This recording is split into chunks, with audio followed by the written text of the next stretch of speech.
जय श्री राम दोस्तों, आपका स्वागत है ममता हिंदी कहानियां चैनल में। यहाँ पर आपको मिलेंगी दिल को छू जाने वाली प्रेरणादायक कहानियां। अगर आपको हमारी कहानियां पसंद आए तो वीडियो को लाइक करें, चैनल को सब्सक्राइब करें और अपने सुझाव कमेंट में जरूर दें। आपके सहयोग से आपका अपना चैनल ज्यादा से ज्यादा लोगों तक पहुंच पाए। धन्यवाद।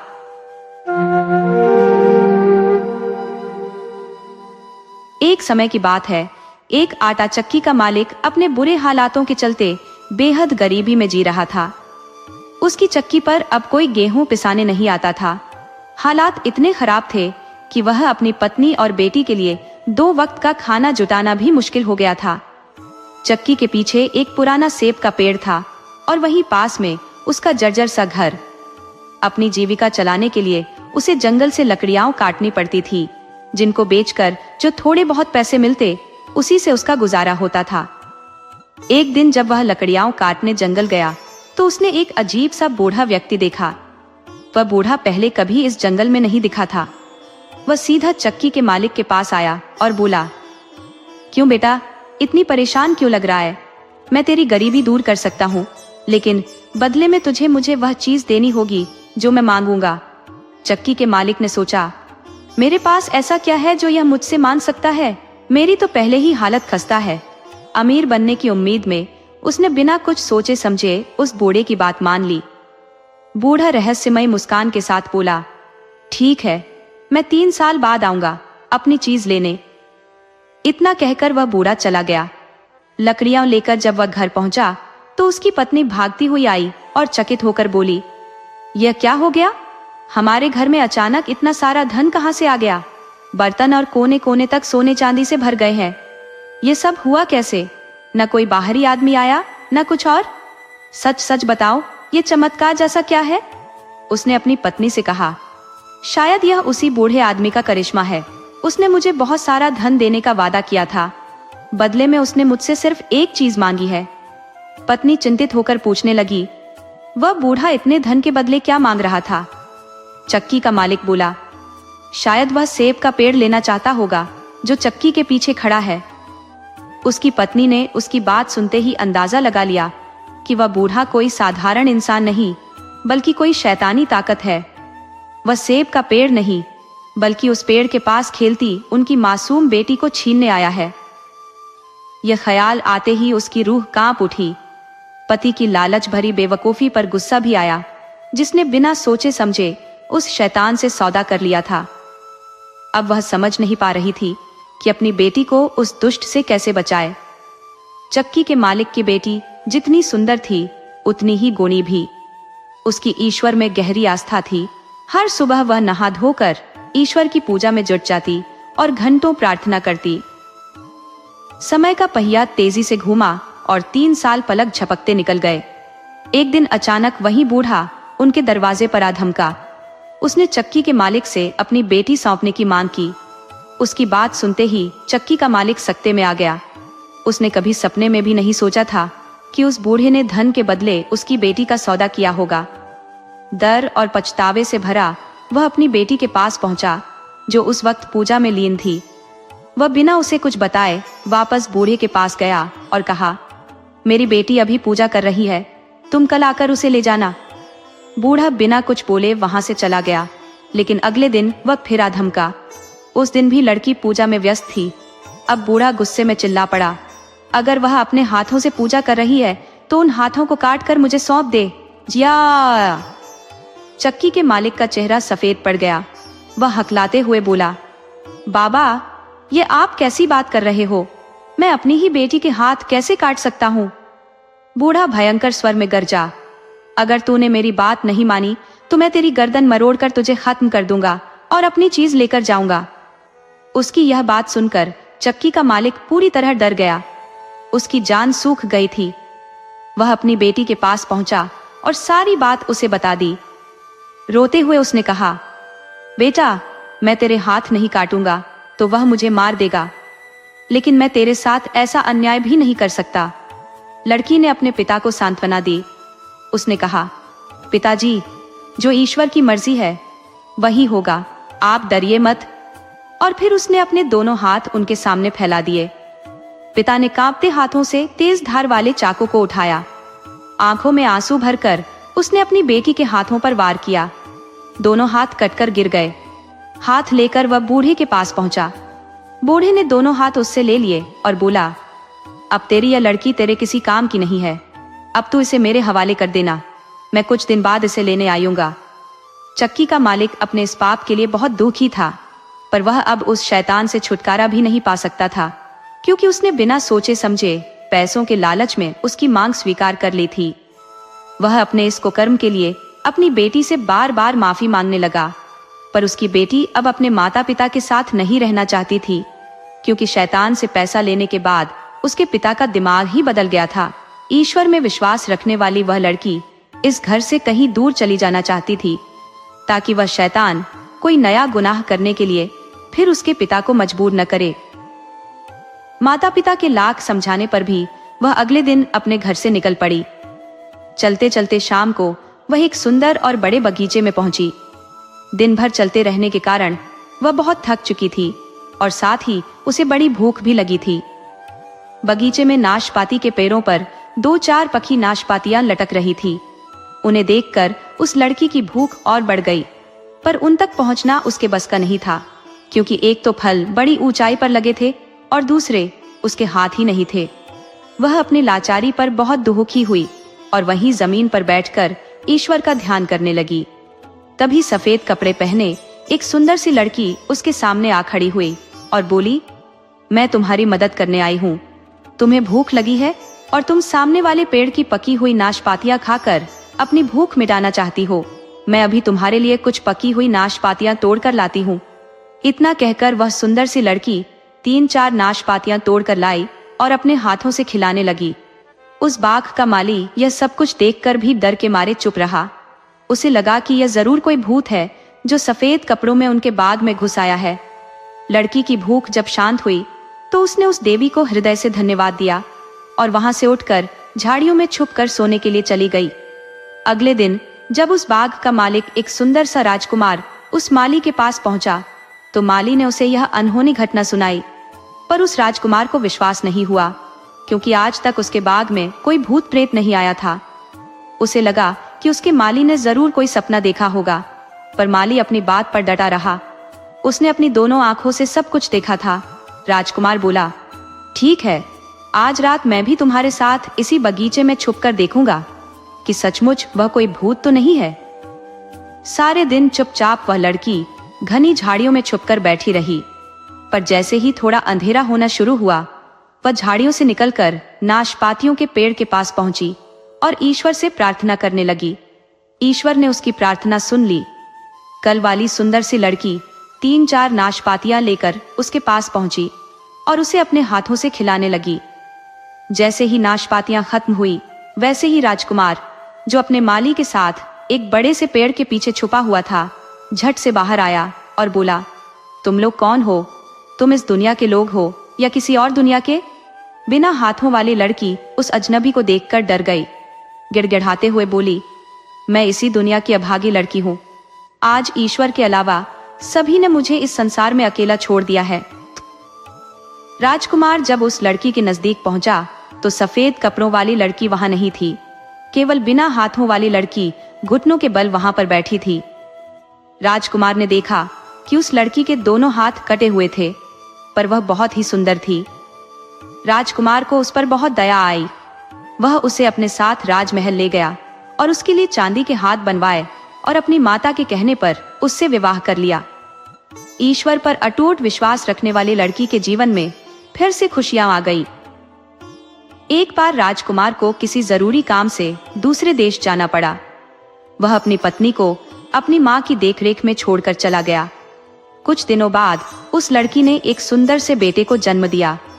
राजकुमार की मां ने एक दूत के हाथों यह खुशखबरी लिखकर अपने बेटे के पास भेजी, पर रास्ते में जब वह दूत थककर आराम करने लगा तो उस शैतान ने आकर चुपचाप खत बदल दिया और लिख दिया कि उसकी पत्नी ने अपंग को जन्म दिया है।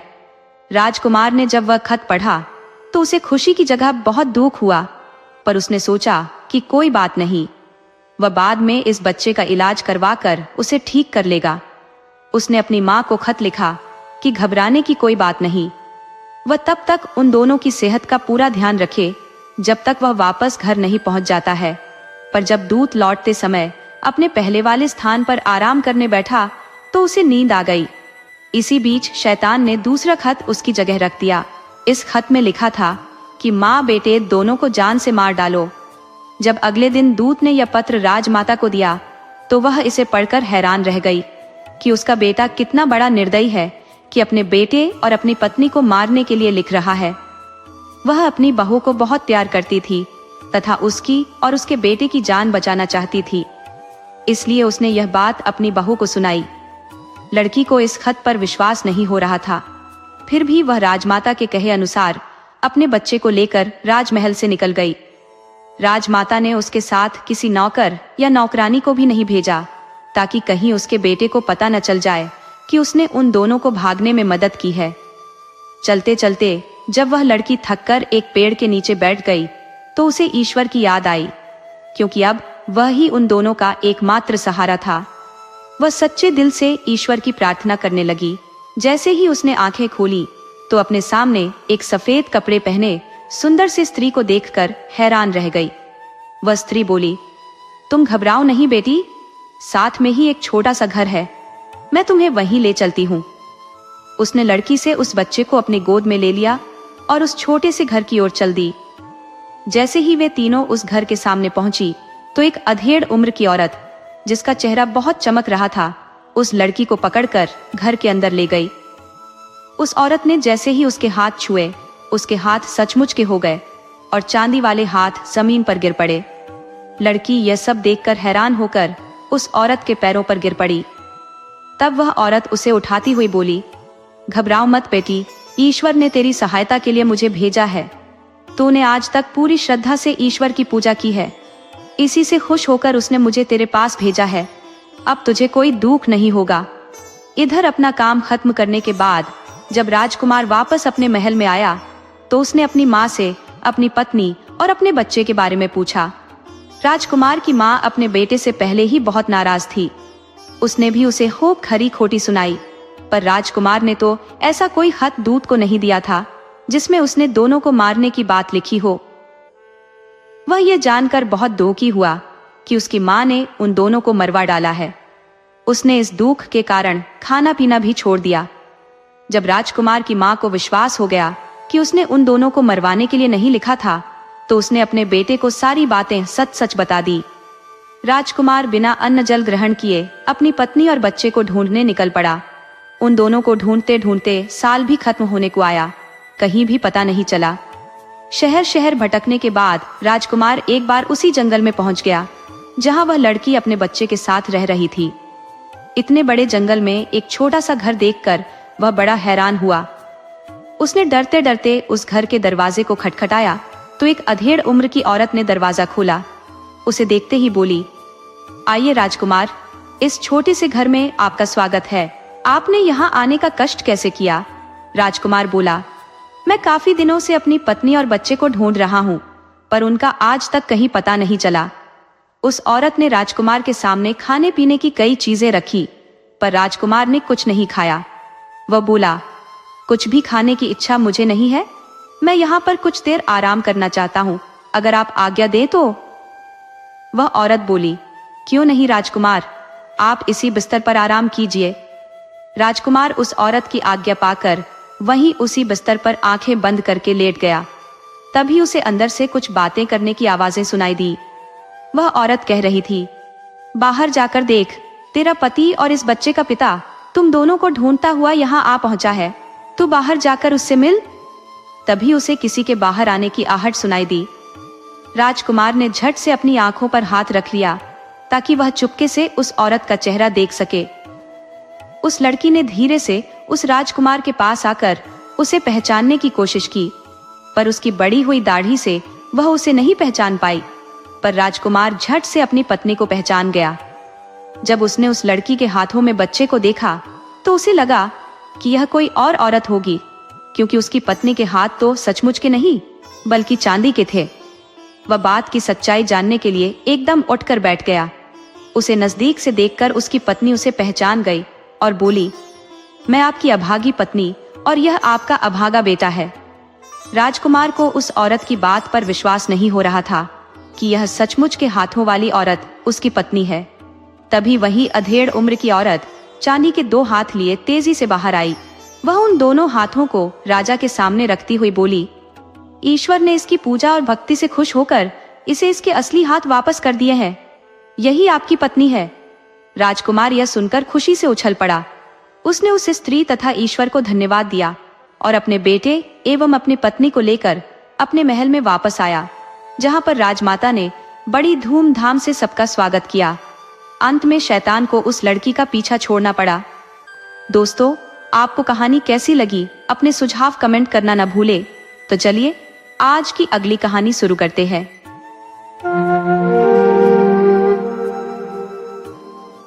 एक समय की बात है। एक छोटे से गांव का एक जवान युवक राजा की सेना में भर्ती हुआ। जब उसके देश के राजा का युद्ध पड़ोसी राज्य के राजा के साथ छिड़ा, तो वह अन्य सैनिकों के संग अदम्य साहस से लड़ा और हर बार मोर्चे पर सबसे आगे ही रहा। युद्ध के दिनों में उसकी जिंदगी संतोषजनक थी, लेकिन जैसे ही दूसरे राजा ने संधि की घोषणा की, युद्ध का अंत हो गया। अब राजा को इतनी बड़ी फौज की आवश्यकता नहीं थी, इसलिए उसने सेनापति को आदेश दिया कि सेना में से अनेक सैनिकों को मुक्त कर दिया जाए। इसी आदेश के तहत उस जवान को भी सेना से हटा दिया गया। सेना से निकाले जाने के बाद वह अपने भाइयों के पास लौट आया, क्योंकि उसके माता पिता का पहले ही निधन हो चुका था। उसने सोचा कि अपने भाइयों के साथ कुछ समय व्यतीत करेगा, परंतु उसके दोनों भाइयों ने स्पष्ट कर दिया कि वे उसे लंबे समय तक अपने पास नहीं रख सकते। उन्होंने कहा, हमारा तो खुद का गुजारा मुश्किल से चलता है, तुम्हें कैसे संभालेंगे? इस ठुकराए जाने के बाद युवक के पास गांव छोड़ने के अलावा कोई विकल्प नहीं बचा। भारी मन से वह अपने गांव से विदा हुआ। उसके पास केवल वे हथियार थे जो सेना में भर्ती होने पर मिले थे और उसे वापसी के समय लौटा दिए गए थे। अपनी बंदूक कंधे पर टांगे वह चल पड़ा। चलते चलते वह एक ऐसे स्थान पर पहुंच गया जहां दूर दूर तक घने पेड़ों का साम्राज्य फैला था। थकान से चूर होकर वह एक विशाल वृक्ष के नीचे बैठ गया। वहीं बैठकर अपने दुर्भाग्य पर विचार करने लगा। उसने सोचा, न मेरे पास धन है, न कोई कला, अब मैं कौन सा काम खोजूं? शायद मुझे भूख से मरना पड़ेगा। तभी एक तेज हवा का झोंका आया। उसने इधर उधर नजर घुमाई तो देखा कि उसके सामने एक अजनबी खड़ा है। उस व्यक्ति ने हरे रंग का भव्य गाउन पहना हुआ था और उसकी कदकाठी किसी संपन्न व्यक्ति जैसी लग रही थी, लेकिन उसके एक पैर का आकार घोड़े के पैर जैसा था। वह व्यक्ति बोला, मैं जानता हूं कि तुम क्यों परेशान हो। मैं तुम्हें ढेर सारा धन दे सकता हूं, लेकिन पहले तुम्हारी परीक्षा लूंगा। मैं यह देखना चाहता हूं कि क्या तुम इस संपत्ति का सही उपयोग करोगे या इसे व्यर्थ कर दोगे, और यह भी कि क्या तुम भय से कांपोगे। नौजवान सिपाही ने गर्व से छाती चौड़ी करते हुए कहा, एक सिपाही और डर, ये दोनों बातें एक साथ मुमकिन नहीं। तुम मुझे परख सकते हो? हरे गाउन में खड़ा अजनबी मुस्कुराया और बोला, ठीक है, तो अब पीछे मुड़कर देखो। जैसे ही सिपाही ने पलटकर देखा, उसके रोंगटे खड़े हो गए। थोड़ी ही दूरी पर एक विशाल रीछ खड़ा उसे घूर रहा था। रीछ ने जैसे ही उसकी ओर छलांग लगाई, सिपाही ने तुरंत अपनी बंदूक संभाली और गोली चला दी। रीछ वहीं गिरकर ढेर हो गया। इस बहादुरी को देख अजनबी ने कहा, अब मुझे यकीन हो गया कि तुम एक सच्चे योद्धा हो, लेकिन मेरी एक शर्त है जिसे तुम्हें स्वीकार करना होगा। सिपाही ने गंभीरता से कहा, अगर मेरी आत्मा इसकी इजाजत देती है तो मैं तुम्हारी शर्त मानने को तैयार हूं। अजनबी ने गहरी आवाज में कहा, शर्त यह है कि आने वाले 7 साल तक तुम नहाओगे नहीं, न दाढ़ी मूछ बनवाओगे, न बाल कटवाओगे और न ही अपने हाथ पैर के नाखून काटोगे। ईश्वर की पूजा करना भी तुम्हारे लिए मना होगा। इन 7 सालों में तुम्हें जो कपड़े मैं दूंगा बस वही पहनने होंगे। अगर इन 7 वर्षों के दौरान तुम मरे तो तुम्हारी आत्मा मेरी होगी, लेकिन यदि तुम जीवित बच गए तो मैं तुम्हें इतनी दौलत दूंगा कि तुम अपनी जिंदगी आराम से बिता सकोगे। तुम्हारे कपड़ों की जेबें हमेशा धन से भरी रहेंगी। सिपाही, जिसने अपना भविष्य अंधकारमय मान लिया था, कुछ पल सोचता रहा और फिर अजनबी की शर्तों को मान लिया। ये सुनकर अजनबी ने मरे हुए रीछ की खाल उतारी और सिपाही के हाथों में थमाते हुए कहा, अब से यही खाल तुम्हारा ओवरकोट और बिस्तर दोनों होगी, तुम किसी और बिस्तर पर नहीं सो सकते। इसके बाद उसने वही खाल सिपाही के कंधों पर डाल दी और उसे एक नया नाम दिया, रीछ की खाल वाला। अजनबी की बात खत्म होते ही वह हवा में गुम हो गया। सिपाही ने जब खाल को कंधे पर डाला तो वह एक ओवरकोट में बदल गई। उसने जेब में हाथ डाला तो पाया कि वह सिक्कों से भरी थी। अजनबी का वादा सच्चा साबित हुआ। अब उसके पास दौलत भी थी और एक नई पहचान भी। अब वह नौजवान सिपाही भी उस घने जंगल से बाहर निकला। उसने मन ही मन सोचा कि अपनी मजबूरी के कारण उसे उस शैतान की सारी शर्तें माननी पड़ी है। वह ईश्वर की प्रार्थना भी नहीं कर सकता, पर वह इस धन से गरीब लोगों का भला तो कर सकता है। इतने सारे धन का उसे क्या करना। 1 साल तो किसी तरह बीत गया, पर दूसरा साल शुरू होते ही उसका सारा मुंह दाढ़ी और सिर के बालों से ढक गया। हाथों और पैरों के नाखून भी बहुत पड़ गए। महीनों न नहाने की वजह से पूरा शरीर मिट्टी से भर गया था। जो कोई भी उस नौजवान को देखता डरकर भाग जाता, पर जब वह अपनी जेब से निकालकर लोगों को पैसे बांटता तो कुछ उससे पैसे लेने उसके पास आ जाते थे। वह उन सब से अनुरोध करता कि वह ईश्वर से उसके लिए प्रार्थना करे कि वह इन 7 सालों के बीच में मरे नहीं। पैसे लेने वाले लोग उसके लिए प्रार्थना करते। वह जहां कहीं भी रहने की जगह ढूंढता तो घर का मालिक डर के मारे उसे अपने घर में जगह देने से भी कतराते थे। अगर वह किसी सराय या होटल में जाता तो मालिक उसे दूर से ही भगा देते, पर जब वह उन्हें ढेर सारा पैसा दिखाता तब कहीं जाकर उसे रहने के लिए कोई अकेला सा कमरा वे दे देते। इसी तरह धीरे धीरे 3 साल बीत गए और चौथा साल शुरू हो गया। अब तो उसकी शक्ल बहुत ही भयानक हो गई। रीछ के बालों के कोट की तरह ही उसकी सारी शक्ल हो गई। लोगों को यह पहचानना भी मुश्किल हो गया कि वह कोई आदमी है या 2 पैरों वाला कोई वनमानुष। चौथे साल में एक बार घूमते घूमते एक सराय में कुछ दिन रहने के लिए वह पहुंचा, पर सराय के मालिक को केवल उसकी आवाज ही सुनाई दी। उसका चेहरा उसे दिखाई नहीं दिया। उसके पास खड़े रहना भी उस सराय के मालिक के लिए मुश्किल हो गया, क्योंकि उस नौजवान के शरीर से बहुत बदबू आ रही थी। उस सराय के मालिक ने अपनी सराय में तो क्या, अपने अस्तबल में भी उसे ठहरने की जगह देने से इनकार कर दिया, क्योंकि उसे डर था कि कहीं इस आदमी की शक्ल देखकर उसके घोड़े अस्तबल छोड़कर न भाग जाए। जब नौजवान सिपाही ने उस सराय के मालिक के सामने ढेर सारा पैसा रखा तो उसने सराय से दूर नौकरों के लिए बनाए गए कमरे में उसे रहने की अनुमति दे दी, पर उससे वचन लिया कि वह जब तक वहां रहेगा तब तक अपने कमरे से कभी बाहर नहीं निकलेगा, नहीं तो उसके डर से कोई भी उस सराय में रहने नहीं आएगा।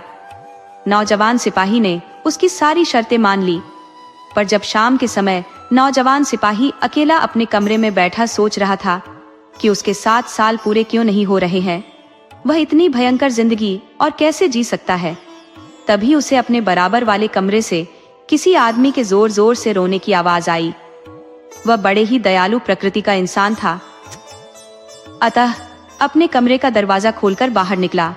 उसने देखा कि साथ वाले कमरे में एक बूढ़ा आदमी अपना सिर पीट पीट कर रो रहा है। रीछ की खाल वाला वह नौजवान उसके पास पहुंचा तो उसकी चीखें बाहर तक सुनाई देने लगी। वह बूढ़ा डर के मारे अपने कमरे से भागना चाहता था। तब नौजवान सिपाही ने उसका हाथ पकड़कर उसे भागने से रोका और बड़े ही प्यार से उसके रोने का कारण पूछा। उस रीछ की तरह दिखाई देने वाले आदमी से इंसानों की आवाज में बात करने पर बूढ़े आदमी का डर कुछ कम हुआ। उसने बताया कि वह जुए में सब कुछ हार गया है, उसके पास अब 1 पैसा भी नहीं है, वह सराय का बिल भी नहीं चुका सकता, अब उसे इस सराय का मालिक जेल भेज देगा। वह नौजवान बोला, तुम पैसों की चिंता मत करो, मेरे पास बहुत पैसा है। इतना कहकर उसने अपनी जेबों से ढेर सारा पैसा निकालकर उस बूढ़े के हाथों में रख दिया और बोला, अब तुम्हें रोने और दुखी होने की जरूरत नहीं है, तुम इससे सराय का पैसा चुका सकते हो, याद थी। इतना कहकर उस नौजवान ने उस बूढ़े को और ढेर सारा धन अपने घर ले जाने के लिए दिया।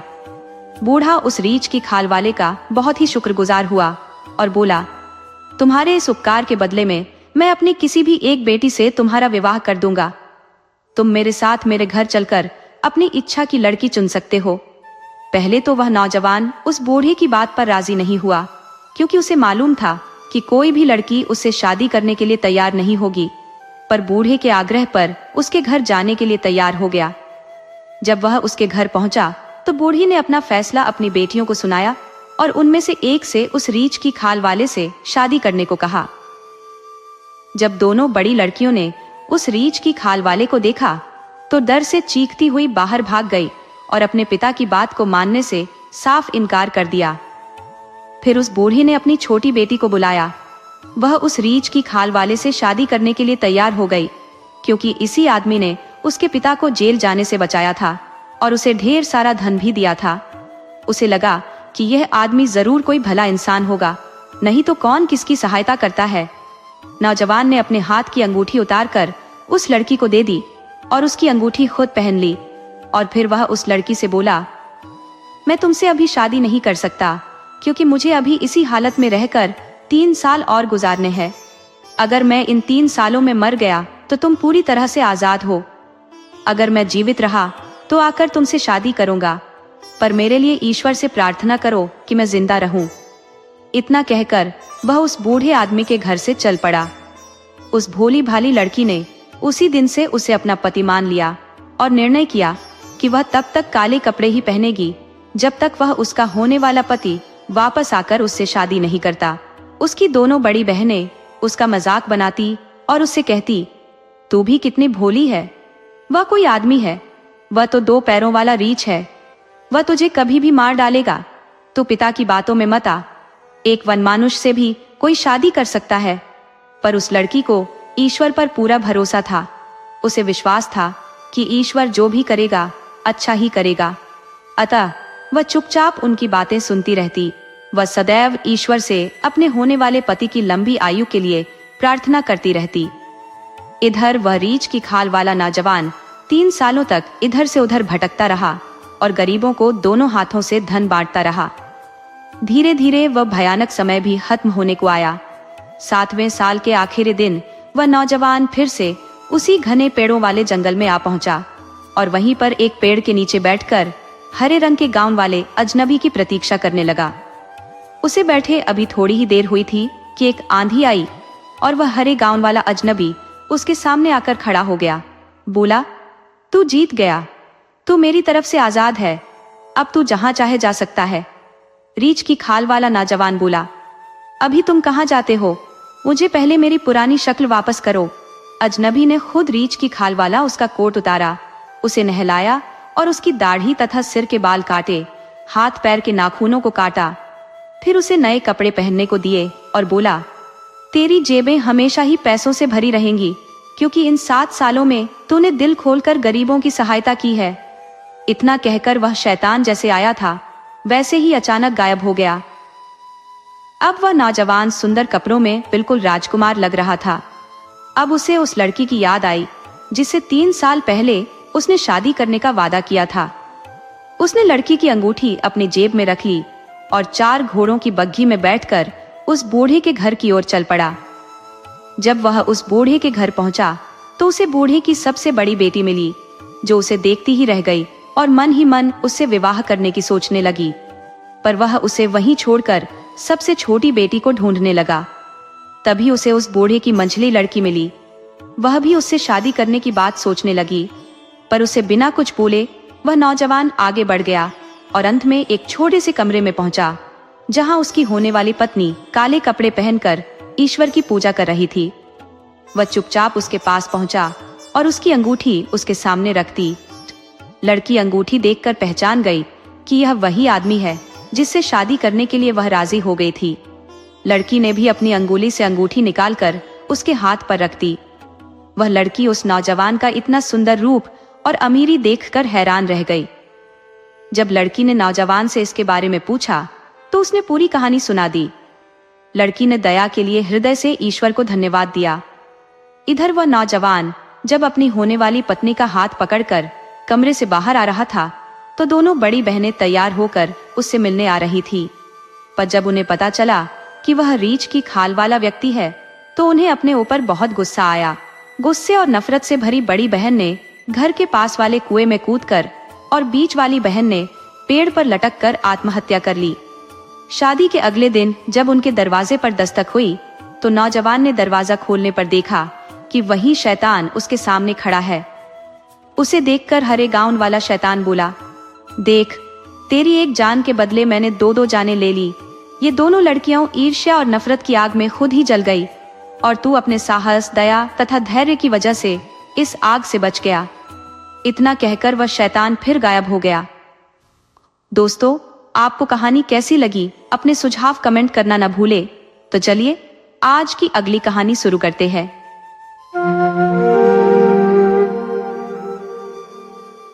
बहुत समय पहले की बात है। एक राजा था जो अपनी अद्भुत बुद्धिमत्ता और गहन ज्ञान के लिए न केवल अपने राज्य में बल्कि अन्य दूर दराज के प्रदेशों में भी प्रसिद्ध था। ऐसा माना जाता था कि इस दुनिया में शायद ही कोई ऐसी वस्तु हो जिसके बारे में वह न जानता हो। उसकी तेज नजर से न तो कोई चीज बच पाती थी और न ही कोई व्यक्ति।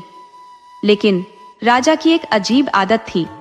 हर दिन दोपहर के भोजन के बाद जब घर के सभी लोग भोजन समाप्त करके उठ जाते और खाने की मेज पूरी तरह से साफ कर दी जाती, तब राजा अकेले खाने के कमरे में बैठता। ऐसे समय में उसका विश्वसनीय सेवक चांदी के एक ढक्कन वाले बर्तन में कुछ लेकर आता और बिना कुछ कहे मेज पर रखकर चला जाता। इसके बाद राजा चुपचाप उस बर्तन को खोलता, उसमें से कुछ खाता और फिर उसे वैसे ही बंद कर देता। घर के किसी भी व्यक्ति को यह पता नहीं था कि उस चांदी के बर्तन में क्या रखा होता है। यहाँ तक कि राजा के सबसे विश्वसनीय सेवक को भी इस रहस्य की जानकारी नहीं थी, क्योंकि उसे भी वह बर्तन खोलने की अनुमति नहीं थी। लेकिन एक दिन उस सेवक के मन में यह गहरी जिज्ञासा जाग उठी कि आखिर उस बर्तन में ऐसा क्या है जिसे राजा इतनी गोपनीयता से रखता है। वह अपनी इस तीव्र उत्सुकता को रोक नहीं पाया। उसने ठान लिया कि वह इस रहस्य से पर्दा जरूर उठाएगा। उस दिन जब सेवक वह बर्तन लेकर राजा के पास जा रहा था, उसने महल के एक सुनसान कमरे के कोने में जाकर उसे खोला। उसने देखा कि उसमें एक छोटा सा सफेद सांप उबाल कर रखा गया था। साथ ही सफेद रंग के चम्मच, छुरी और कांटा भी उसमें थे। सेवक ने सोचा कि यह क्या विशेष चीज हो सकती है जिसे राजा अकेले में खाता है। अपनी जिज्ञासा शांत करने के लिए उसने सांप का एक छोटा टुकड़ा काटकर अपने मुंह में रख लिया। जैसे ही उसने वह टुकड़ा चखा, उसे महल के बाहर बैठी चिड़ियों की आवाजें साफ साफ सुनाई देने लगी। ऐसा लगा जैसे वह उनकी भाषा को पूरी तरह समझ सकता है। तब वह सेवक चुपचाप उस कमरे की खिड़की के पास खड़ा हो गया और ध्यान से पक्षियों की बातचीत सुनने की कोशिश करने लगा। वे दोनों चिड़ियाओं अपने अपने अनुभव बांट रही थी, खेतों, खलिहानों और बागों में बिताए कल के दिनों की कहानियां। सफेद सांप का वह टुकड़ा खाने के बाद सेवक को अब पशु पक्षियों की भाषा समझने की अनोखी शक्ति मिल चुकी थी। यह सोचकर वह शांतिपूर्वक वापस गया और चांदी का कटोरा राजा की मेज पर रखाया। उसी दिन महल में एक विचित्र घटना घटी। रानी की कीमती हीरे जड़ी अंगूठी कहीं खो गई। रानी ने तुरंत शक राजा के उस भरोसेमंद सेवक पर किया, क्योंकि महल के हर कोने में आने जाने की इजाजत केवल उसी को थी। राजा ने उसे बुलाकर सख्त लहजे में पूछा कि अंगूठी कहाँ है। सेवक ने साफ इनकार कर दिया और कहा कि उसने अंगूठी को कहीं नहीं देखा। लेकिन राजा ने उसकी कोई बात नहीं सुनी। उसने कड़ी चेतावनी दी कि अगर अगली सुबह तक अंगूठी का पता नहीं चला तो उसे जेल में डाल दिया जाएगा। यह धमकी सेवक के दिल में डर और निराशा भर गई। वह बार बार अपनी बेगुनाही की दुहाई देता रहा, लेकिन राजा पर उसका कोई असर नहीं हुआ। इस डर और हताशा के बीच सेवक तालाब के किनारे जाकर बैठ गया।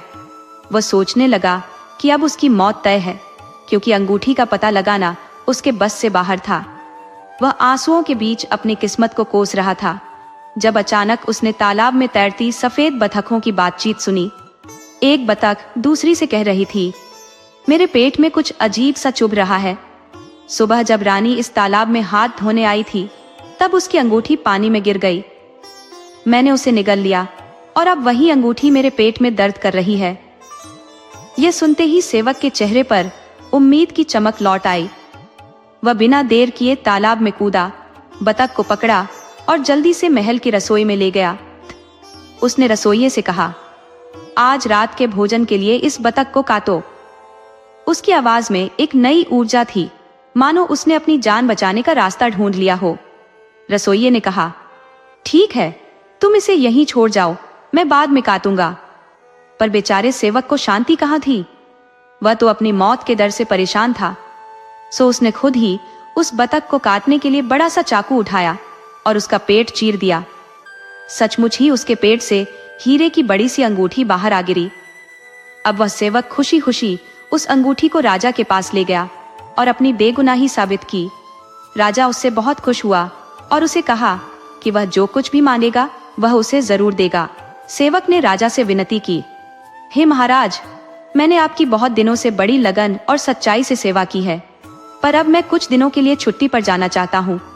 इसके लिए मुझे कुछ धन की और एक तेज घोड़े की जरूरत है। अगर आप मुझ पर कृपा करें तो ये दोनों चीजें मुझे इनाम में दे दे। राजा ने उसकी विनती सहर्ष स्वीकार कर ली। राजा का सेवक यात्रा के लिए बहुत सारा धन लेकर और घोड़े पर सवार होकर देश विदेश की यात्रा पर निकल पड़ा। वह अपनी यात्रा पर जा रहा था कि रास्ते में उसे एक तालाब मिला, जिसके एक किनारे पर 3 मछलियां पानी से बाहर पड़ी तड़प रही थी। वह झट से घोड़े से उतरा और उन तीनों मछलियों को उठाकर तालाब में डाल दिया। पानी में पहुंचते ही तीनों मछलियां खुश होकर बोली, हम तीनों तुम्हें याद रखेंगी और जब तुम्हें जरूरत होगी हम तुम्हारे काम आएंगी, क्योंकि तुमने हमारी जान बचाई है। सेवक मछलियों की बात सुनकर खुशी खुशी वहां से आगे बढ़ गया। काफी देर चलने के बाद वह थोड़ा आराम करने के लिए एक पेड़ के नीचे रुका तो देखा कि कौवा कौवी अपने छोटे छोटे बच्चे को चोंच मार मार कर अपने घोंसले से निकाल रहे थे और साथ में बोलते भी जा रहे थे, अब तुम सब बच्चे बड़े हो गए हो, निकलो हमारे घोंसले से, अब अपना भोजन तुम खुद ढूंढो, हम तुम्हें और नहीं खिला सकते। कौवे के बच्चे बड़ी जोरों से चीख पुकार कर रहे थे और अपने माता पिता से प्रार्थना कर रहे थे कि वे उन्हें कुछ दिन और इस घोंसले में रहने दे। थोड़ा और बड़े होने पर वे खुद ही यह घोंसला छोड़ देंगे। कौवा उन्हें रखने के लिए तैयार नहीं था। वह चाहता था कि जितनी जल्दी वे उसके घर से जाएंगे उतनी जल्दी वे स्वावलंबी हो सकेंगे। उस सेवक को उन बच्चों पर बहुत तरस आया। उसने अपने लिए जो खाने का सामान इकट्ठा किया था वह सब उस पेड़ के नीचे उन बच्चों के लिए छोड़ दिया और थोड़ी देर बाद वहां से उठकर चला गया। कौवे के बच्चों ने जब खाने का इतना सारा सामान देखा तो बड़ी ही कृतज्ञता से बोले, हम तुम्हें हमेशा याद रखेंगे और तुम्हारी इस दया का प्रतिदान जरूर चुकाएंगे, क्योंकि तुमने हमें भूखों मरने से बचाया है। उनकी यह बात सुनकर सेवक आगे चल दिया। चलते चलते वह एक बड़े से नगर में पहुंचा। इस नगर में चारों ओर बड़ी भीड़ थी और सड़कें भी लोगों से भरी थी। भीड़ से गुजरते हुए उस सेवक ने एक आदमी से पूछा, भाई, यहाँ पर इतनी भीड़ क्यों लगी हुई है? आदमी बोला, हमारे राजा की एक बेटी है। राजा अपनी बेटी के लिए कोई बहादुर और सुंदर सा वर ढूंढ रहे हैं, मगर उस लड़के को अपनी बहादुरी के करिश्मे दिखाने पड़ेंगे। कुछ नवयुवकों ने बहादुरी के कुछ कारनामे दिखाने की कोशिश की थी, पर उन सबको अपनी जान से हाथ धोने पड़े। सेवक वहां से राजमहल की ओर चल पड़ा। जब वह राजमहल के पास पहुंचा तो उसने राजकुमारी को अपने महल की खिड़की पर खड़ा देखा, जो सचमुच बहुत सुंदर थी। उस सुंदर राजकुमारी के आगे यह जान क्या चीज है? खतरा मोल लेने में क्या हर्ज है? अगर मर गया तो सेवक की जिंदगी से छुटकारा मिल जाएगा और जीवित बच गया तो एक सुंदर राजकुमारी का पति बनकर ऐश करेगा। ऐसा सोचकर वह भी राज दरबार में पहुंचा और राजकुमारी से शादी करने का प्रस्ताव राजा के सम्मुख रखा। राजा उसे अपने सिपाहियों के साथ समुद्र के किनारे ले गया और समुद्र में एक सोने की अंगूठी फेंक कर बोला, तुम इसे खोजकर वापस मेरे पास लाओ। अगर तुम बिना अंगूठी लिए ऊपर आओगे तो तुम्हें अपनी जान से हाथ धोना पड़ेगा। वह सेवक समुद्र में घुसा, पर इतनी गहराई में डुबकी लगाना इतना आसान नहीं था। उसे उसी समय 3 मछलियों की याद आई जिनकी जान उसने बचाई थी। उसके याद करते ही वे तीनों मछलियां अंगूठी लेकर उसके सामने हाजिर हो गई। सेवक ने उन तीनों मछलियों को हृदय से धन्यवाद दिया और अंगूठी लेकर कुछ ही देर में समुद्र से बाहर आ गया। राजा यह देखकर बहुत हैरान हुआ।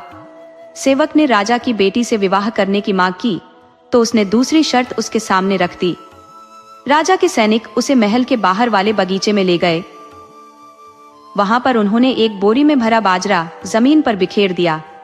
राजा ने आज्ञा दी कि अगले दिन सुबह तक सारा बाजरा बोरी में भरा होना चाहिए, नहीं तो उसे अपनी जान से हाथ धोना पड़ेगा। मिट्टी से बाजरा बीनना भी कोई आसान काम न था। पूरे दिन वह यह काम करता रहा, पर जब थक गया तो उसे कौवे के बच्चे याद आए। जैसे ही चारों तरफ अंधेरा छाया, वैसे ही कौवे के बच्चे उसका सारा बाजरा चुग कर बोरे में डालने लगे और सुबह तक बोरी बाजरे से पूरी तरह भर गई। वहां एक भी दाना जमीन पर नहीं मिला। दूसरी शर्त भी पूरी करने पर वह सेवक राजा के पास उसकी बेटी का हाथ मानने गया, पर राजा अभी भी उससे अपनी बेटी की शादी करने के लिए तैयार नहीं था। उसने सेवक के सामने एक नई और आखिरी शर्त रखी, क्योंकि इस शर्त को पूरा करना किसी के भी बस की बात नहीं थी। राजा को पक्का विश्वास था कि उसकी नई शर्त को यह लड़का पूरा नहीं कर सकेगा। वह शर्त थी उसकी बेटी के लिए सोने का सेब लेकर आना। बेचारे सेवक को पता ही नहीं था कि सोने का सेब सचमुच होता भी है, और अगर होता है तो कहाँ होता है। वह इसी सोच में अपने घोड़े पर चढ़कर सोने के सेब की खोज में निकल पड़ा, पर कहाँ जाए। इसी सोच में वह उस राजा के राज्य की सीमा से बाहर आकर एक जंगल में घुस गया। चलते चलते जब वह थक गया तो घोड़े से उतरकर एक पेड़ के नीचे बैठकर आराम करने लगा। तभी एक सोने का सेब उसके सामने आकर गिरा। सेब देखकर वह बहुत हैरान हुआ। उसने ऊपर निगाह दौड़ाई तो कौवे के बच्चों को पेड़ पर बैठे देखा।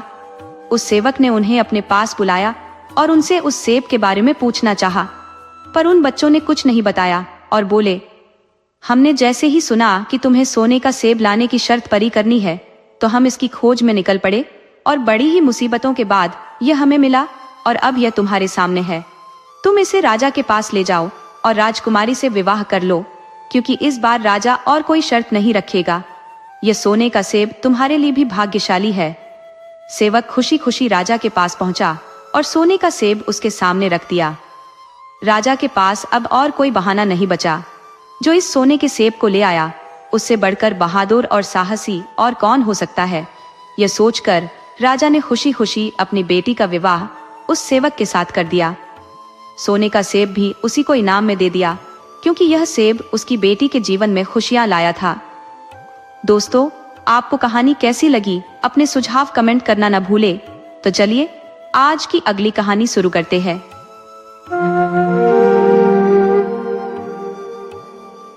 बहुत समय पहले की बात है। एक प्रमुख मार्ग के किनारे एक सराय स्थित थी, जो शहर तक तेजी से पहुंचने का माध्यम था। हालांकि उस पथ से यात्रा करने वालों की संख्या नगण्य थी, क्योंकि मार्ग एक सघन वन से होकर गुजरता था। उस जंगल में हिंसक पशुओं का निवास था, जो कभी कभी राहगीरों पर हमला कर उनकी जान ले लेते थे। इस भय के कारण सामान्यतः लोग इस रास्ते से बचते थे। केवल वही यात्री जिन्हें अत्यावश्यक कार्य होता या शीघ्रता की आवश्यकता होती, अपने प्राण हथेली पर रखकर इस पथ पर निकलते थे। इस सड़क पर कम आवागमन के कारण सराय में अक्सर सन्नाटा पसरा रहता था। सराय का स्वामी अधिकतर समय खाली बैठा रहता और समय काटने के लिए इधर उधर ताक झांक करता रहता। सराय का मालिक एक नेक दिल इंसान था। उसका हृदय करुणा से भरा हुआ था। जो भी यात्री सराय में ठहरता, उसे वह पूरे सम्मान और अपनापन के साथ सेवा प्रदान करता। यदि कोई यात्री भोजन और विश्राम के बाद पूरी रकम चुका पाने में असमर्थ होता, तो भी वह कभी किसी के साथ कठोरता नहीं बरतता। जरूरतमंद और निर्धन यात्री अक्सर सराय में आते, और जब वे किराया देने में अक्षम होते तो वह उनसे हल्का फुल्का काम करवा लिया करता था। एक दिन एक यात्री सराय में ठहरने आया। उसका नाम सामंत था और वह पेशे से कुम्हार था। मिट्टी के घड़े, कलसी और अन्य पात्र बनाकर बेचने का कार्य करता था। उसने सराय में रुककर भोजन किया और रात भर विश्राम किया। प्रातःकाल जब अन्य यात्री अपनी यात्रा पर निकलने से पहले किराया चुकाते थे, सामंत के पास ऐसा करने के लिए धन नहीं था। सामंत ने सराय के स्वामी की उदारता और परोपकारिता के किस्से सुन रखे थे। वह जानता था कि यदि कोई उसकी प्रशंसा कर दे तो वह अत्यंत प्रसन्न होता है और धन के लिए किसी पर दबाव नहीं डालता। सुबह सराय छोड़ने से पहले सामंत ने कहा, आपकी महिमा की चर्चाएं मैंने पहले भी सुनी थी, लेकिन अब स्वयं अनुभव किया है आप यात्रियों का व्यवहार अपने सगे संबंधियों जैसा करते हैं। ऐसी उदारता कहीं और देखने को नहीं मिलती। मेरे पास आपको देने के लिए पर्याप्त धन नहीं है, लेकिन कुछ साधारण मिट्टी के बर्तन और रंगीन खड़िया मिट्टी के टुकड़े हैं जिन्हें मैं आपको भेंट कर सकता हूँ। हालांकि वे आपके किराए के बराबर नहीं होंगे। सामंत की प्रशंसा से सराय का मालिक अभिभूत हो गया। उसने हंसते हुए कहा, भाई, मुझे इन चीजों की कोई आवश्यकता नहीं है। तुम्हारे पास पैसे नहीं है तो कोई बात नहीं, तुम निश्चिंत होकर जा सकते हो। सामंत ने मुस्कुराते हुए कहा, ये रंगीन खड़िया मिट्टी बहुत खास है, इससे अकल्पनीय चीजें संभव है। ये कहते हुए उसने दीवार पर खड़िया से एक पक्षी का चित्र उकेरा। जब उसने चित्र में अलग अलग रंग भरे तो वो पक्षी मयूर के रूप में प्रकट हुआ। सराय का मालिक चित्र को देखकर हतप्रभ रह गया। उसने कहा, वाह, ऐसा प्रतीत होता है मानो सचमुच का मयूर हो। सामंत ने रहस्यमय अंदाज में जवाब दिया, अभी तो और भी चमत्कार देखने को मिलेंगे। अब यह मयूर सजीव हो जाएगा। उसने चित्र की ओर देखते हुए 2 बार ताली बजाई और फिर जैसे कोई जादू हुआ हो, मयूर सजीव हो उठा। उसने अपनी गर्दन हिलाई, दीवार से नीचे उतरकर पंख फैलाए और नाचने लगा। यह अद्भुत दृश्य देखकर सराय में मौजूद सभी लोग आश्चर्य में डूब गए। चित्र का सजीव हो जाना उनके लिए बिल्कुल नया अनुभव था। सबने सामंत की विलक्षण कला और शक्ति की प्रशंसा की। फिर सामंत ने कहा, अब देखिए, यह मयूर फिर से तस्वीर में बदल जाएगा। उसने 3 बार ताली बजाई। मयूर ने नाचना बंद किया, वापस दीवार की ओर बढ़ा और पहले की तरह चित्र में समा गया। सामंत ने सराय वाले से कहा, यह जादुई मयूर मैं आपको भेंट कर रहा हूँ। जब आप इसे जीवित करना चाहें तो 2 बार ताली बजाइए और इसे फिर तस्वीर बनाना हो तो 3 बार ताली बजाइए। यह मयूर आपके सरायखाने के लिए वरदान साबित होगा। लोग इसे देखने आएंगे और आपका व्यवसाय बढ़ेगा। लेकिन याद रखिए, यदि इस कमरे में केवल एक व्यक्ति मौजूद होगा और आप मयूर को जीवित करेंगे तो वह तुरंत मर जाएगा। इस बात का विशेष ध्यान रखें। यह कहकर सामंत वहां से चला गया। इसके बाद सराय वाले ने इस अद्भुत मयूर का प्रदर्शन शुरू कर दिया। जब ग्राहक भोजन के लिए आते तो वह उत्साहित होकर कहता, मैं आपको एक अनोखा खेल दिखाने जा रहा हूँ जो आप किसी और सराय में नहीं देख पाएंगे। वह दीवार के पास खड़ा होकर 2 बार ताली बजाता। चित्र का मयूर तुरंत जीवित हो जाता और नाचना शुरू कर देता। ग्राहक अपनी थाली भूलकर इस जादुई नृत्य में खो जाते। कुछ देर बाद सराय वाला 3 बार ताली बजाता और मयूर दीवार में समा जाता। इस जादुई खेल से सराय की ख्याति दूर दूर तक फैल गई और ग्राहक बढ़ने लगे। ऐसी आश्चर्य वाली घटना को फैलने में देर नहीं लगती है। जो सुनता अवाक रह जाता। दिन प्रतिदिन सरायखाने में लोगों की भीड़ बढ़ने लगी। सब जादुई मयूर का नाच देखने के लिए आते। वे लोग जल्दी जल्दी भोजन कर लेते, भोजन का पैसा भी पूरा चुका देते, फिर मयूर का नाच देखने का आग्रह करते। सराय वाला तब अपने ग्राहकों को संतुष्ट करने के लिए मयूर का नाच दिखाता। देखते देखते उस उपेक्षित सरायखाने में लोगों का जमघट लगने लगा। सराय वाले का भाग्य जाग उठा। अब वह बहुत अमीर बन गया था। एक दिन रात में एक व्यक्ति सरायखाने में आया। वह दूसरे देश का एक धनी व्यापारी था। उसने सराय वाले को कहा, मैंने सुना है कि तुम्हारे इस सरायखाने में एक जादू के मयूर का नाच होता है, क्या यह सच है? सराय वाले ने कहा, जी बिल्कुल सच है।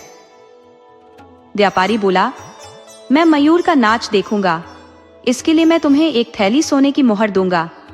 सराय वाले ने कहा, आप थोड़ी देर प्रतीक्षा कीजिए और कुछ लोग आ जाएं तो एक साथ सबको नाच दिखाऊंगा। व्यापारी बोला, नहीं नहीं, कोई आदमी नहीं रहेगा। जादुई मयूर का नाच मैं अकेले देखना चाहता हूँ। ये लो सोने की मोहर की थैली। एक थैली सोने की मोहर पाकर सराय वाला बहुत खुश हो गया। कुम्हार सामंत की बात उसे याद नहीं रही। उसने कहा, आप बैठिए, अभी आपको मयूर का नाच दिखाता हूँ। ये जो आप दीवार पर मयूर की तस्वीर देख रहे हैं, मैं उसे जिंदा कर दूंगा। उसके बाद वह घूम घूम कर नाच दिखाएगा। ये कहकर उसने 2 बार ताली बजाई।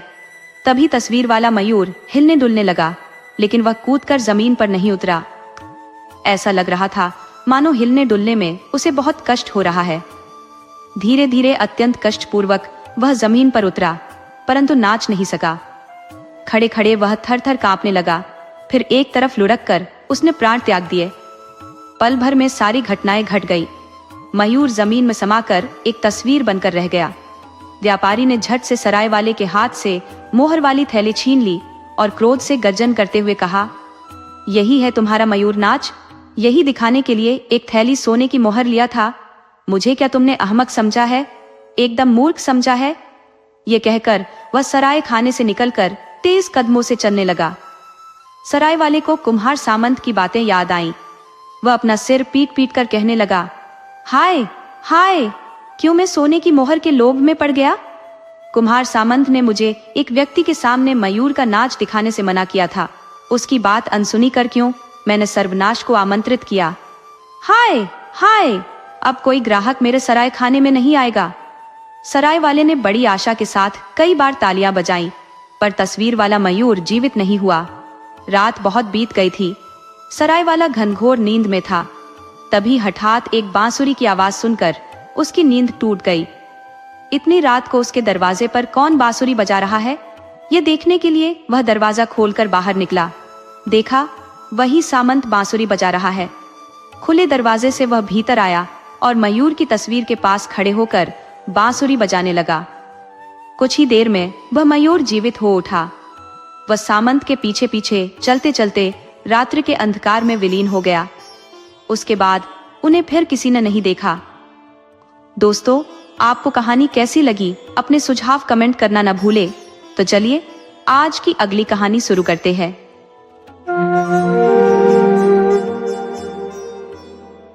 एक राज्य में एक राजा था जिसकी बेटी अत्यंत रूपवान थी, परंतु उसका स्वभाव अत्यंत अहंकारी और कठोर था। उसे किसी भी व्यक्ति में गुण नजर नहीं आते थे।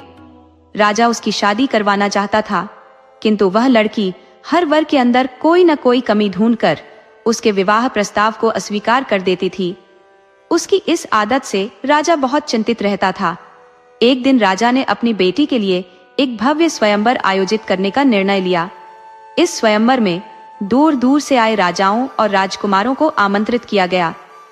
राजा ने सभी मेहमानों को उनकी प्रतिष्ठा और औकात के अनुसार उनके स्थान पर बैठाया। इसके पश्चात उसने अपनी बेटी को बुलाया ताकि वह अपनी पसंद से किसी एक को अपना वर चुन सके। लेकिन राजा की निराशा का ठिकाना न रहा जब उसकी बेटी ने वहां आए प्रत्येक व्यक्ति में मीन मेख निकालना शुरू कर दिया। कोई उसे अत्यधिक मोटा लगता तो कोई अत्यधिक पतला, किसी को वह बहुत लंबा कहकर ठुकरा देती तो किसी को अत्यधिक छोटा, किसी का चेहरा उसे पीला और रोगी सा प्रतीत होता तो किसी का चेहरा उसे तरबूज सा लाल नजर आता। उसने हर एक युवक में कोई न कोई कमी बताकर सभी प्रस्तावों को अस्वीकार कर दिया। सबसे अधिक अपमान उसने एक राजा का किया जिसकी ठुड्डी थोड़ी नुकीली थी। उस राजा को देखकर वह हंसते हुए बोली, इसकी ठुड्डी तो बतख की चोंच जैसी है।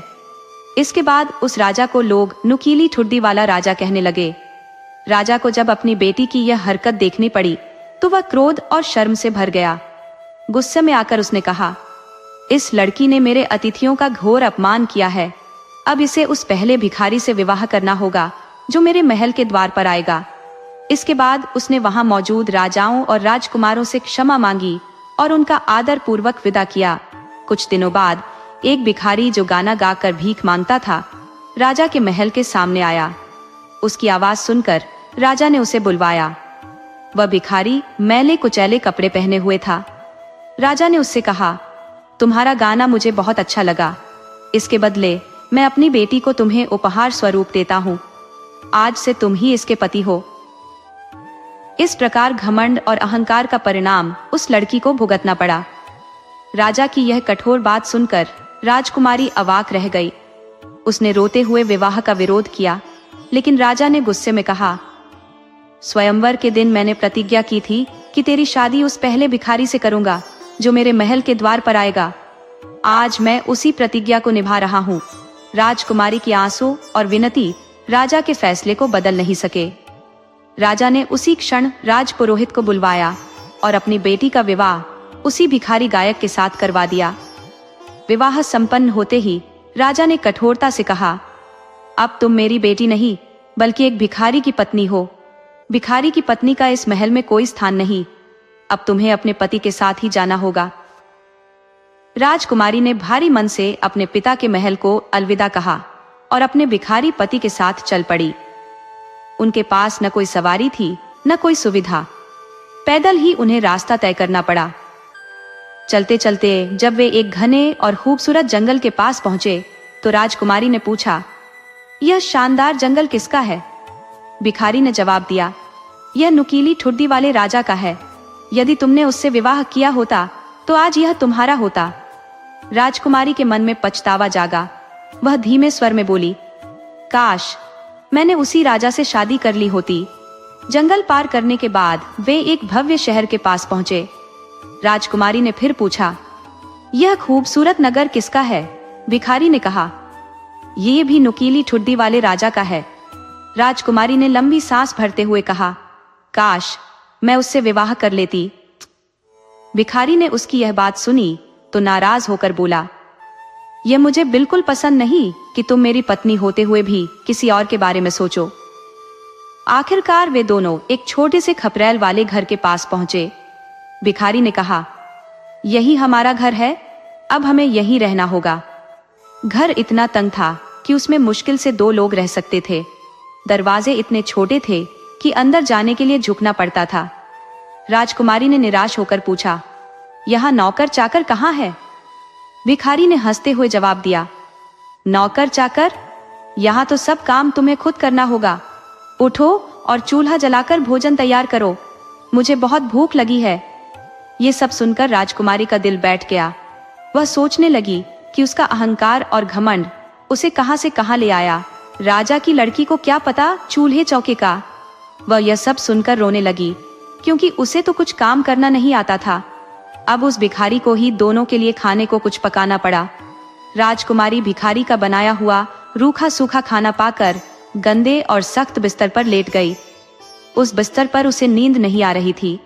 वह रह रहकर अपने आप को कोस रही थी, क्योंकि इस सब के लिए उसका घमंड जिम्मेदार था। अगले दिन उसके पति ने उसे सुबह तड़के ही जगा दिया कि वह जंगल से कुछ लकड़ियां चुनकर लाए। राजकुमारी को लकड़ियां चुनने के लिए जंगल में जाना पड़ा। इसी तरह रोते धोते कुछ दिन बीत गए। घर में जो थोड़ा बहुत खाने का सामान था वह भी खत्म होने लगा। तब भिखारी पत्नी से बोला, देखो, ऐसे हाथ पर हाथ धरे बैठे रहने से काम नहीं चलेगा। हम दोनों को कुछ काम करना पड़ेगा। मैं भीख मांगना नहीं चाहता, क्योंकि एक राजकुमारी मेरी पत्नी है। अब हमें कुछ ऐसा करना पड़ेगा जिससे हम दोनों इज्जत की जिंदगी बिता सके। मैं जंगल से कुछ बांस इकट्ठा करके लाऊंगा, तुम उससे टोकरियां तैयार करना। सो इतना कहकर भिखारी जंगल से बांस इकट्ठे करने चला गया। वापस आकर उसने बांसों को बारीक बारीक छीलकर टोकरी बुनने शुरू की और साथ में राजकुमारी को भी बुनने सिखाई। पर सख्त बांसों से राजकुमारी के कोमल हाथों से खून निकलने लगा। राजकुमारी के जख्मी हाथों को देखकर भिखारी बोला, यह टोकरी बनाना तुम्हारे बस की बात नहीं। तुम रुई से सूत काता करो, मैं तुम्हारे लिए रुई और चरखा ला दूंगा। अगले दिन भिखारी अपनी पत्नी के लिए चरखा और कुछ रुई ले आया। पर जब राजकुमारी ने सूत काटना शुरू किया तो तकले से उसकी अंगुलियों से खून निकलना शुरू हो गया। ये देखकर भिखारी बोला, देखा, तुम किसी भी काम के लायक नहीं हो। तुमसे शादी करके तो मैंने बहुत बड़ी मुसीबत मोल ले ली। अब मुझे कोई और काम ढूंढना पड़ेगा जिसे तुम आसानी से कर सको और तुम्हारे हाथों से खून भी न निकले। मिट्टी के बर्तन बनाने का काम ही तुम्हारे लिए सबसे ठीक रहेगा। मैं मिट्टी के बर्तन बनाऊंगा और तुम उन्हें बाजार में बेच कर आना। राजकुमारी ने सोचा कि अगर वह बाजार में बर्तन बेचने बैठेगी तो राज्य के लोग उसे पहचान जाएंगे और सब लोग उस पर हंसेंगे। उसने यह बात अपने पति से कही, पर उसने उसकी एक न सुनी और अपने बनाए हुए मिट्टी के कुछ बर्तन देकर बेचने के लिए उसे बाजार भेज दिया। भूखे मरने से अच्छा तो बेइज्जती सहन करना था। शुरू के कुछ दिन तो राजकुमारी के सारे बर्तन हाथों हाथ बिक गए और सुंदर बर्तनों के मुंहमांगे दाम उसे मिल गए। पर एक दिन राजकुमारी अपने बर्तन लेकर बाजार के एक कोने में बैठ गई। एक दिन एक शराबी सैनिक उधर से निकला। उसका घोड़ा इस लड़की की दुकान से टकराया और सारा सामान टुकड़े टुकड़े हो गया। राजकुमारी घबरा गई और रोने लगी। वह बोली, अब मेरा क्या होगा? मेरे पति क्या कहेंगे? वह भागी हुई घर गई और पति को सब कुछ बताया। वह बोला, कौन सोच सकता था कि तुम इतनी बेवकूफ निकलोगी कि मिट्टी के बर्तन बाजार के कोने में लेकर बैठोगी, जहाँ से सब आते जाते हैं। पर अब रो नहीं, मैं समझ गया हूँ कि तुम इस काम के लायक नहीं हो। मैं पहले ही राजा के महल में गया था और वहाँ पता लगाया या कि क्या उनकी रसोई में नौकरानी की जरूरत है। उन्होंने तुम्हें रखने का वचन दिया है। वहाँ तुम्हें खाने के लिए भी खूब चीजें मिलेंगी। इस तरह राजकुमारी राजा की रसोई में नौकरानी बन गई। वह रसोइये की मदद करती थी। उसे गंदे से गंदा काम करना पड़ता था। आखिर में उसे बचा हुआ गोश्त वगैरह दे दिया जाता था। उससे वह और उसका आदमी अपना काम चलाते थे। अभी उसे आए हुए बहुत दिन नहीं हुए थे, तभी उसने सुना कि राजा का सबसे बड़ा बेटा उसी तरफ से शादी करने के लिए जाने वाला था। वह भी खिड़की से बाहर झांकने लगी। सब तैयारी थी। सभा की पूरी चमक दमक धूमधाम वहां दिख रही थी।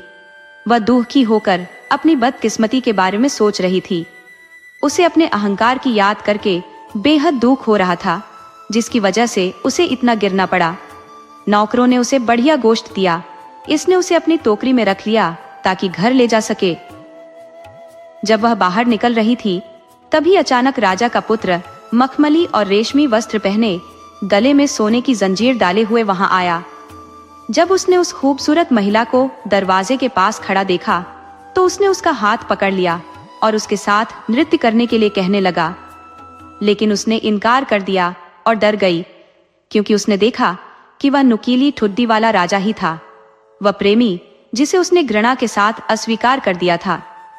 उसने अपने आप को छुड़ाने की बहुत कोशिश की, परंतु वह उसे हॉल में खींच कर ले गया। उसकी जेब में बंधी डोरी टूट गई और बर्तन फर्श पर गिर पड़े। सूप इधर उधर बिखर गया। लोगों ने यह देखा तो सभी हंस पड़े और उसका मजाक उड़ाया। वह शर्म से जमीन में गड़ी जा रही थी। वह दरवाजे से बाहर कूद गई और भागना चाहती थी, लेकिन एक आदमी ने उसे सीढ़ियों पर पकड़ लिया और वापस ले आया। और जब उसने उसकी ओर देखा तो वह फिर से नुकीली ठुड्डी वाला राजा था। उसने दया से उससे कहा, डरो मत, मैं और उस दयनीय झोपड़ी में तुम्हारे साथ रहने वाला भिखारी गायक एक ही है। तुम्हारे प्यार के लिए मैंने यह सब कुछ किया, और मैं ही वह शराबी सैनिक था जिसने तुम्हारे बर्तन तोड़ते थे। ये सब तुम्हारे घमंडी आत्मा को नम्र करने के लिए किया गया है, और जिस घमंड से तुमने मेरा उपहास किया है, उसके लिए तुम्हें दंड देने के लिए यह सब किया है। तब वह फूट फूट कर रोने लगी और कहने लगी, मैं गलत थी और आपकी पत्नी होने के योग्य नहीं हूँ। लेकिन उसने कहा, धैर्य रखो, बुरे दिन बीत चुके हैं, अब हम अपनी शादी का जश्न मनाएंगे। तब नौकरानियां आई और उसे सबसे शानदार कपड़े पहनाए, और उसके पिता और उसका पूरा दरबार आया और नुकीली ठुड्डी वाले राजा के साथ उसके विवाह में उसकी खुशी की कामना की, और उनकी सच्ची खुशी अभी शुरू हुई। काश आप और मैं भी वहां होते।